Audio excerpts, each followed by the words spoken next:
যারা প্রতিনিয়ত ভাবতেছো যে পরীক্ষা খুব কাছাকাছি চলে আসছে, হাতে সময় কম, ইস, আগে থেকে যদি পড়াশোনা করতাম তাহলে এই অবস্থা হতো না।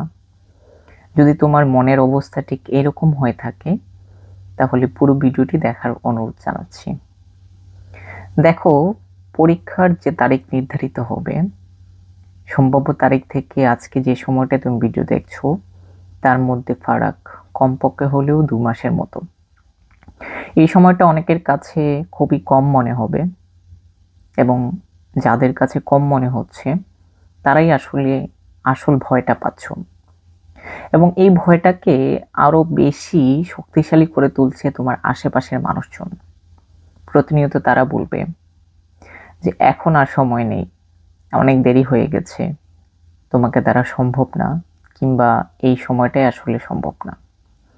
এই পুরো বিষয়টাই আসলে সত্যি নয়। ঠিক শেষ মুহূর্তে যদি তুমি লেগে থাকো, তুমি পুরো গেমটাই চেঞ্জ করে দিতে পারবে। আজকে থেকে শুরু করো, তুমি সিরিয়াস হও, দেখো বাকিটা ইতিহাস হয়ে যাবে। দেখো, সফলতা কখনো আসলে দেরি দেখে আসে না, সফলতা দেখে কে কখন উঠে দাঁড়িয়েছে। এই হাতে যে সময়টুকু আছে সেই সময়টুকু কাজে লাগাও, গোছানো প্রস্তুতি নাও। যে টপিকে তোমার সমস্যা, এই টপিকগুলোকে ক্লিয়ার করো। বোর্ড পরীক্ষায় যেখান থেকে প্রশ্ন বেশি এসে থাকে সেই টপিকগুলোকে নিজের আয়ত্তে নিয়ে আসো। দেখো, শেষ সময় মানে শেষ সুযোগ না, এটা হতে পারে নতুন শুরুর শুরু। তাই আর দেরি কেন, শেষ মুহূর্তটাকে